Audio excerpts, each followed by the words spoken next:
Nang magsimula ang klase ay biglang nag-alarm dahil meron palang emergency drill, kaya isinuot nila ang kanilang mga costume. Lumabas ang lahat at inutusan ni Koda ang mga ibon na magmasid sa paligid. Ginamit din nila earphone jack at Shoji ang kanilang mga quirk. Si Yao Momo naman ay gumawa ng isang cart. Nalaman ni Koda na may biktima daw sa ilog, kaya ginamit nila ang cart at si Lida ang naging kabayo. Sila Bakugo naman ay maghahanap daw ng mga villain. Pagdating nila Lida ay gumawa ng napakaraming yelo si Shoto para maapula ang apoy. Saka nakita ni Froppy na si Mirio ang gumanap na sibilyan na nalulunod.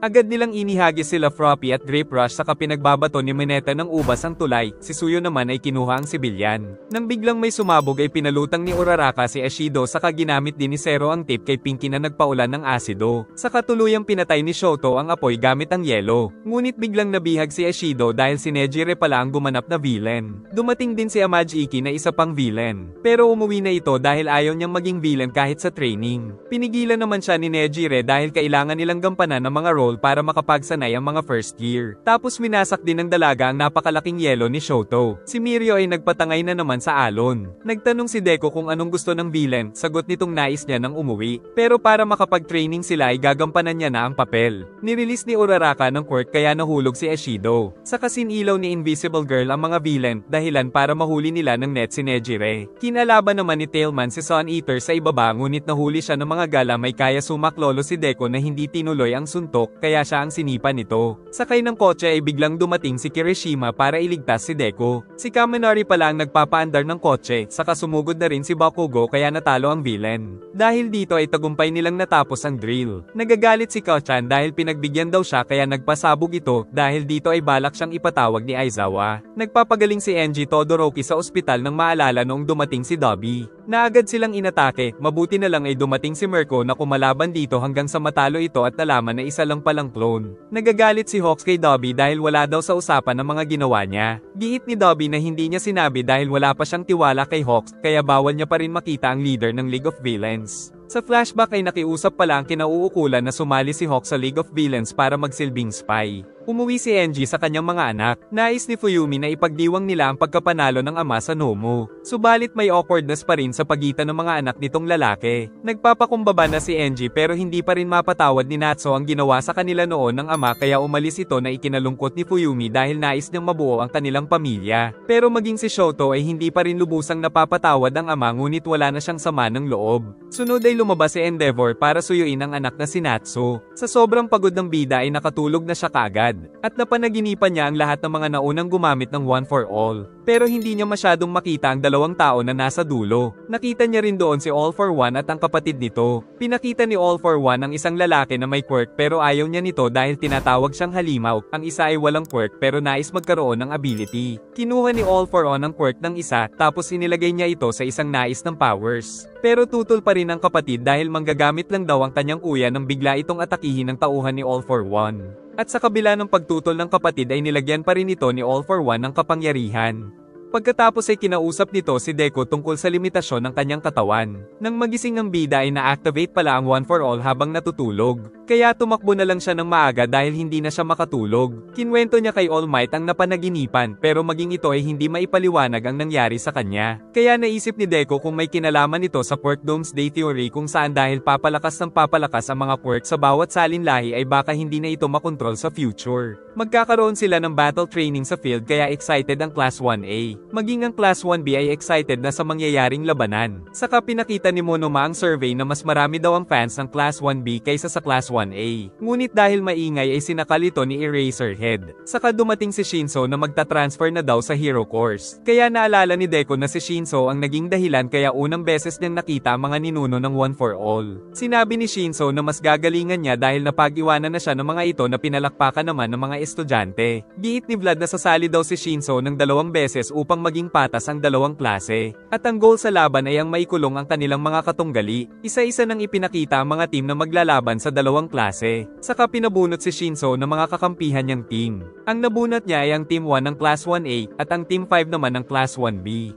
Bago magsimula ang laban ay isinuot nito ang support item. 20 minutes ang time limit at kung sino ang team na pinakamaraming nakulong na kalaban ay siya ang panalo. Nang magsimula ang laban ng unang mga team ay nagtago si Froppy. Nababahala naman si Kaminari kay Shiozaki dahil natalo siya nito noon. Nalaman ni Koda sa mga ibon ang lokasyon ng mga kalaban. Subalit biglang dumating si Shishida para sa isang ambush dahil isang patibong lang pala na nagpakita si Shiozaki sa mga ibon ni Koda. Sakay ni Beastman si Suboroba na umatake at nahuli ng air prison si Koda. Ngunit kinopya ni Shinso ang boses ni Suboroba para sumagot sa kanya si Beastman at papasailalim ito sa kanyang brainwash. Agad namang ikinulong ni Suboroba si Shinso ng air prison. At sinapok-sapok si Shishida upang matanggal ang brainwash. Sumugod si Kaminari ngunit nahuli naman siya ni Beastman kaya kinoryente niya ito at inihagis siya. Si Suboroba naman ay nahuli ni Froppy ng dila. At si Kaminari ay parang hindi tinabla ng kuryente. Bumangon si Kirishima at sinuntok ang airwall ngunit napakatigas pala nito kaya pinatigas niya ang katawan para mabasag ito.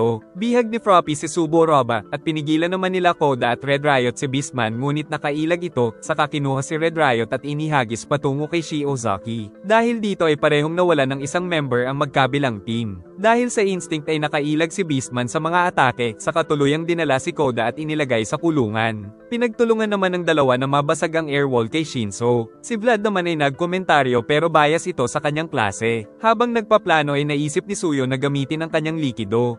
Ang Team 1 ng Class 1B ay nagpaplano din ng kanilang gagawin. Samantala naglagay ng toxic mucus ni Suyo ang dalawang kasama para hindi maamoy ni Shishida. Dahil tumama din pala ang pointer ni Kaminari kay Beastman ay malalaman niya ang lokasyon nito gamit ang goggles ni Hatsume. Ngunit nagpakalat na ng napakaraming vines si Shiozaki sa lugar. At si Shishida ay nalaman pa rin ang kanilang lokasyon. Nang mapansin ng kasama ang pointer sa puwet ni Beastman, nahuli ni Shiozaki si Kaminari ngunit balak sila nitong kuryentehin kaya binalutan ng mas makapal na baging. Pero dahil sa pointer device na nakay Shishida ay tatamaan pa rin sila ng kuryente kaso tinanggal ito ni Hiryu. Nang biglang ma-brainwash si Shiozaki dahil ginaya na naman pala ni Shinso ang boses ng kasama. Sumugod si Shishida sa isang direksyon, saka kinuha naman ni Suyo si Shiozaki kaya pinagbabaril niya ang palaka. Ngunit tinamaan siya ng sipa nito habang hinahanap naman ni Beastman si Shinso. Ngunit kinuha ni Shinso ang tubo at tinamaan ito sa ulo. Kaso hindi pa rin ito sapat kaya umatake na ang halimaw ngunit itinapon bigla sa kanya ni Froppy si Hiryu kaya bagsak sila at ang Class 1A ang nanalo. Napagtanto nila Kirishima at Koda ang mga dapat nilang gawin sa labanan. Bagamat nanalo ay hindi pa rin satisfied si Shinso sa kanyang performance. Giit ni Eraser na siya nga ay 6 na taon bago na master ang paggamit ng cloth. Sinabi din ni Eraser ang mga dapat nilang gawin upang ma-improve ang paggamit ng kanilang mga ability. Si Vlad naman ay naiinis dahil natalo ang kanyang team. Nagpaplano ang kanya-kanyang mga team pero mukhang malabo sa team ni Bakugo ang teamwork. Sa wakas ay magsisimula na rin ang second match, kung saan natutuwa daw si Kendo na makakalaban niya si Yao Momo. Si Kurohiro ay nais din daw makalaban si Tokoyami dahil pareho silang gumagamit ng kadiliman.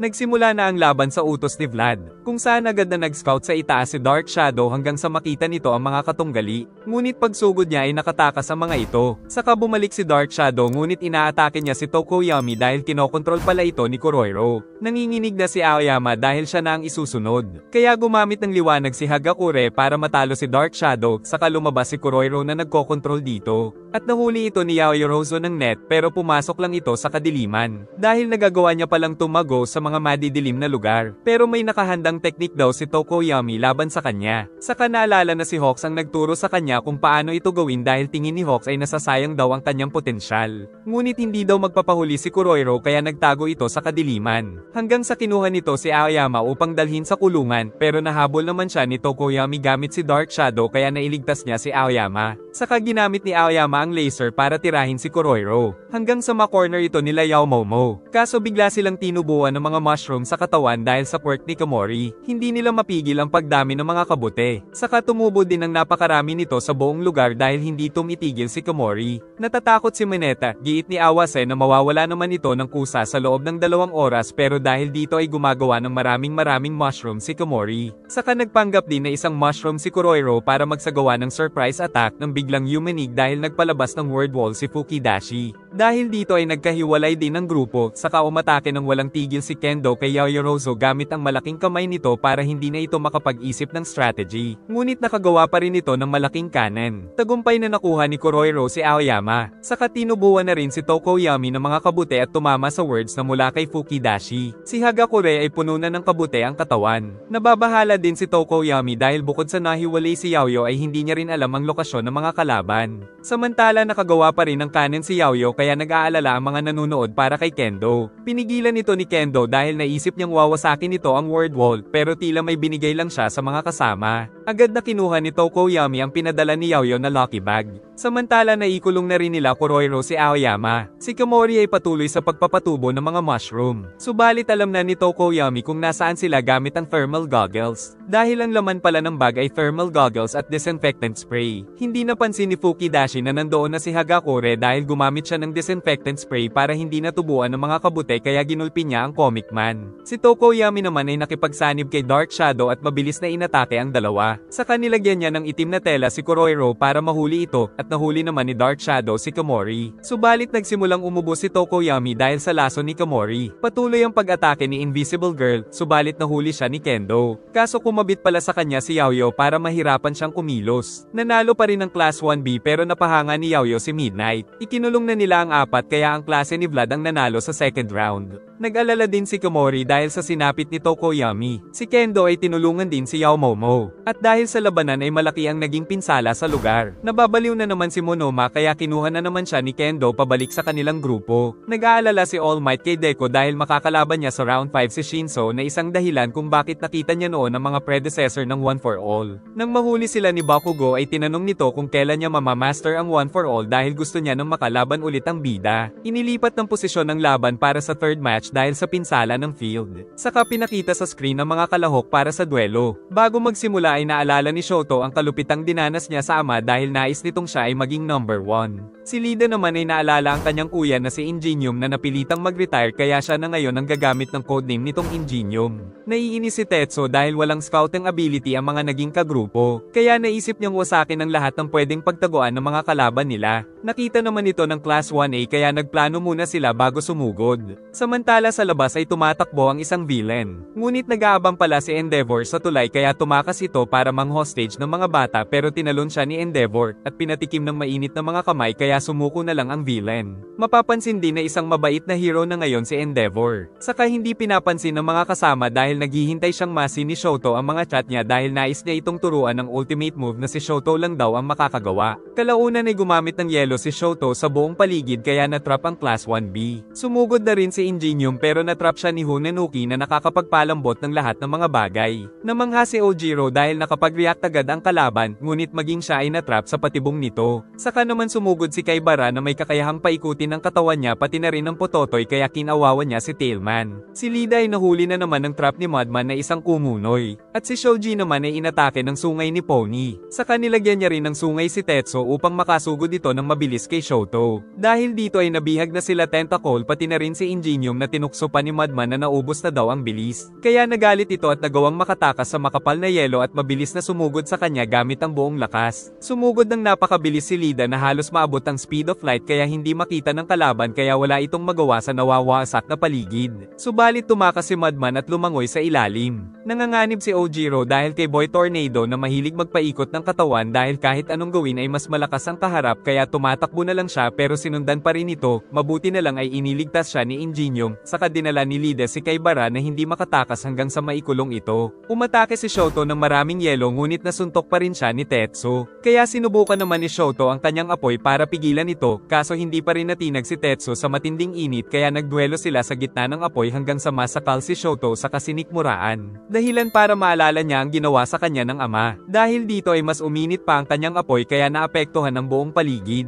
Sumugod pa rin si Tetsuo kaya lalo siyang sinunog ni Shoto. Kahit nag-aapoy ang buong katawan ni Tetsuo ay nagawa pa rin niyang masuntok si Shoto subalit tuluyan itong nagpakawala ng mas malakas na apoy. Boy. Samantala hinahabol ni Shoji si Pony sa ibaba. Subalit ginamit niya ang mga sungay kaya pinagsusuntok ni Tentacle. Saka nahuli din niya ang isang nakatutok sa likod. Tapos dumating si Ojiro at sinakihan ng dalaga. Nang biglang lumambat ang paligid dahil kay Hunanuki kaya natrap si Tailman, pero gumamit ito ng teknik kaya tumalsik din si Shoji, tapos niligtas naman siya nito, ngunit inatake siya ng sungay ni Pony at tinangay siya nito ng napakabilis patungo sa kulungan. Samantala umaabot na sa limitasyon si Todoroki. Subalit nagawa pa rin niyang makagamit ng nagiinit na kamao. Kaso lumubog siya dahil nandoon na rin si Mudman. Saka nahulugan si Shoto ng malaking tubo sa ulo, mabuti na lang ay biglang inatake ni Ingenium si Mudman, sa kanya kinuha si Shoto at agad na tumakbo. Lingid sa kanyang kaalaman na nanghihina na rin si Mudman dahil sa kanyang atake. Pero pinilit niya pa rin gamitin ang kapangyarihan saka itinulak ni Tetsu ang napakalaking tangke patungo sa kanila na nagsanhi ng pagyanig. Dahil sa nangyari ay bagsak na rin si Lida. Tapos kinuha pa ni Pony ang mga kasama pati na rin si Shoto dahil balak niya itong ikulong para makapuntos dahil alam niyang hindi niya matatalo si Shoji kaya pinili na lang niyang tumakas sa mahahabang mga kamay nito. Subalit bago pa sila makakilos ay naubos na ang time limit kaya tabla ang third round. Kalaunan ay nagising si Shoto sa clinic. Saka dumalaw din sa kanila si Tetsu. Si Lida naman ay frustrated pa sa kanyang performance. Giit ni Shoto na siya ang mabagal kaya nahirapan sila sa laban. At nais naman ni Hunanuki na makalaban sila muli sa hinaharap. Hindi na makapaghintay si Monoma sa round 4 dahil kasali sa laban si Setsuna at Takage na nakatanggap ng recommendation sa Class 1B. Subalit buo ang loob ni Bakugo na ipakita ang kanyang kakayahan. Hanggang sa magsimula na ang laban. Tig-isang panalo at isang tabla ang score ng dalawang klase. Subalit napakabayas na host ni Vlad sa kanyang klase kaya naiinis sila Kaminari. Giit ni Aizawa na pinaghandaan talaga ito ng Class 1B. Saka pinagtawanan pa sila ni Monoma. Pero tinaga na naman ito sa leeg ni Kendo. Plano ni Bakugo na protektahan siya ng mga kasama sa kanyang pag-atake. Saka binigay niya ang mga pampasabog sa mga ito. Kaya sa pangunguna ni Bakugo ay sumusugod na ang kanilang team. Agad na hinanap ni Jiro ang lokasyon ng mga kalaban subalit naguguluhan siya dahil napakaraming maingay sa paligid dahil pala sa quirk ni Setsuna ngunit pinapasabog ni Kacha ng mga ito. Naglagay ng mga trap si Zero sa paligid ngunit nilagyan ito ni Kojiro ng glow kaya sila ang natrap. Saka dumating si Tagaro the Jackmantes na pinaghihiwa ang mga ito para mahulog sa kanila, mabuti na lang ay pinasabog ni Kacha ng mga ito. Muling umatake si Tagaro ngunit niligtas ni Bakugo si Jiro at nagsimulang atakihin ng Mantes. Tapos nagdesisyon si Bakugo na manalo ng walang puntos ang kalaban. Nagpa siya naman ng Class 1B na magtago muna upang maghanda ng panibagong ambush. Sa tulong ng quirk ni Jiro ay nalaman na ni Bakugo ang lokasyon ng mga ito ngunit biglang siyang kinabit sa poste ni Awase sa pamamagitan ng quirk nitong welding. Ngunit winasak lang ni Sugar Rush ang mga ito, kaya nakahabol si Kachan kay Awase ngunit nasa lag niya ng welding shield. Kaso binasag ni Jiro ang shield niya sa pamamagitan ng napakalakas na tunog. Saka naman tuluyang inatake ni Kachan si Kojiro at tuluyang banihag ni Sugar Rush, si Awase ay nabihag na rin dahil natuliling. Sunod ay si Tagaro naman ang inatake ni Bakugo at pinaikot-ikot sa kainihagi sa pader kaya si Setsuna na lang ang natitira. At ang mga ibang parte ng katawan ni Setsuna ay nilagyan pala ng tape ni Zero. Tapos ang isa ay nilagyan niya ng granada ni Kachan kaya pagbalik ay sumabog ito. Saka siya tuluyang tinalo ni Boy Sabog. Dahil dito ay nakakuha ng perfect score ang team nila. Kaya napa-thumbs up na lang si Sir Aizawa. Maging si All Might ay napahanga kay Bakugo. Napag-usapan naman ng team Monoma ang gagawin dahil nababahala sila sa lakas ni Midoriya. Naghahanda na rin sila Uraraka para sa labanan. Nang sinabi ni Deku na siya ang magiging decoy dahil kumpiyansa siya sa One for All. Agad na ngang nagsimula ang laban kaya mabilis na sumugod ang grupo. Samantala nababahala ang mga nagbabantay kay All for One dahil lumabas na ang isa pa nitong napakalakas na alagad na si Gigantamaquia kaya sana daw ay mahatulan na ito ng kamatayan. Nakatanggap ng tawag si All Might kay Gran Torino tungkol sa sinabi noon ni Shimura na hindi pa daw oras. Kaya naisip ni All Might na balang araw ay may mangyayaring kakaiba sa bagong magiging user ng One for All. Itinuro ni Deku kung nasaan ang mga kalaban at nang magpatuloy ay bigla siyang inatake ng drum na kagagawa ni Monoma. Habang nagsasalita ito ay hindi sumasagot si Deku dahil baka kinopya din ito ang quirk ni Shinso. Pinagtitira niya ito ng mga air cannon. Ngunit kinontrol nito ang mga bagay para atakihin ang bida. Sila Mineta ay tahimik na naghahanap ng iba pang kalaban. Nang dumating ang mga bagay na tinunaw ni Ashido ng ability. Pero napakarami pa ng mga ito na nagmula pala kay Yanagi na nakakakontrol ng mga bagay. Si Yui naman ay pinaliit ang mga bagay at pinapalaki pagtatama na sa kalaban nila pero napigilan ni Uraraka ang mga ito, kaso naka umatake pa rin si Shoda dahil sa quirk niyang Twin Impact. Tumakas na lang sila sa mga kalaban, samantalang nakikipaglaban pa rin si Deku nang magkaroon na naman ng kakaiba sa kanyang quirk na hindi niya makontrol kaya nag-alala siya kay Monoma. Maging sila Uraraka ay inatake ng kapangyarihan, saka inihampas nito si Deku sa pader. Sinabi ni All Might sa mga kasama na parang may mali kay Deku dahil patuloy itong nagwawala sa paligid ngunit pinuntahan pa rin siya ni Uraraka. At nang makita niya si Shinso ay nakiusap na pigilan si Deku. Nagsalita si Shinso at sumagot naman ang bida kaya napigilan ng brainwash niya ang pagwawala ng quirk nito. Subalit napunta naman ang bida sa isang dimensyon kung saan kinausap siya ng isa sa dating nagmayari ng One for All. Giit nitong sa kanya nang galing ang ability na Black Whip ngunit mas malakas na daw na version nito ang nagagamit ngayon ni Deku. Saka nag-advise din ito na kontrolin lang ng bida ang kanyang puso upang makontrol din ang One for All.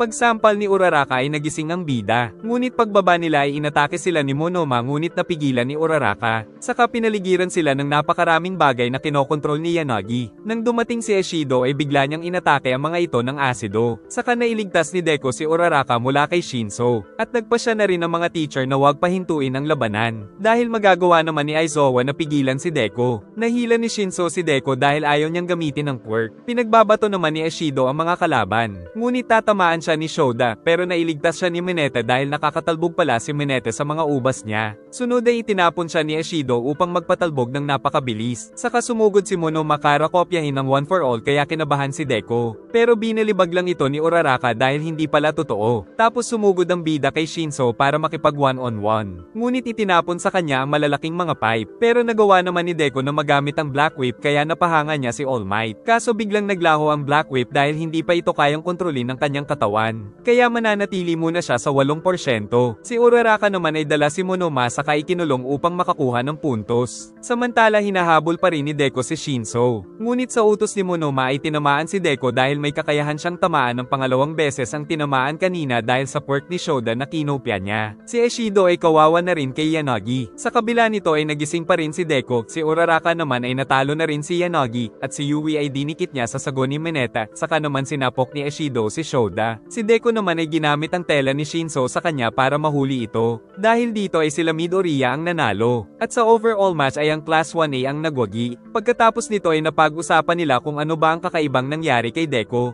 Subalit nagpasalamat na lang ang bida dahil napigilan siya nila Uraraka at Shinso. Tinutukso ni Eshido si Uraraka dahil niyakap nito si Deku kanina kaya pulang-pula ang dalaga. Si Shinso naman ay frustrated pa rin pero pinaliwanag ni Aizawa na napakaganda na ng kanyang performance. Pagsapit ng gabi ay inaatake ni Bakugo si Deku upang mapalabas ulit ang Black Whip pero hindi na ito magamit ng bida. Dahil hindi na ulit mapalabas ni Deku ang Black Whip ay nagpa siya nang umuwi si Bakugo. Pagbalik ni Deku sa dorm ay nandoon din ang Class 1B student upang pag-usapan ng training. Akala ni Shoto ay may dalawa siyang quirk, kaya sinabi ng bida na nagulat din siya noong lumabas ang Black Whip pero isa lang daw ang kanyang quirk. Samantala natuwa si Endeavor dahil si Shoto mismo ang nagpapaturo sa kanya ng malakas na teknik. Kinabukasan ay nakipagkita si Monoma kay Eri sa utos ni Aizawa. Saka kinopya nito ang quirk ni Eri upang ituro sa bata kung paano ito makokontrol. Nalulungkot si Eri dahil nahihirapan daw sila dahil sa kanya, ngunit sinabi ni Deku kung gaano kaimportante ang kanyang quirk. Nag-iisno na sa labas pero tuloy pa rin ang provisional exam nila Bakugo sa tulong ni Gang Orca. Kalaunan sa labas ay may isang grupo ng surfer villain ang nangunguha ng mga bag ng mga tao. Nakita naman ito ni All Might at sa isang iglap ay ginawang yelo ni Shoto ang napakaraming tubig saka pinasabog din sila ni Bakugo. Tuluyang ginawang yelo ni Shoto ang leader nila. Subalit nakatakas ito at muli silang sumugod ng mga alagad pero tinalo lang sila ni Bakugo. Isusunod sana ang leader ngunit inatake nito ng napakarami si Kachan. Isang babae naman ang mas inuna pang mag-video kaya muntik na silang mahulugan ng poste ni All Might, mabuti ay niligtas sila ni Bakugo. At habang nagwawala ang kalaban ay tuluyan ang siyang pinasabog ni Todoroki gamit ang apoy. Nang dumating ang pro hero ay napahanga sila sa nagawa ng dalawang estudyante, tapos nabawi din nila ang mga bag kaya natuwa sa kanila si All Might.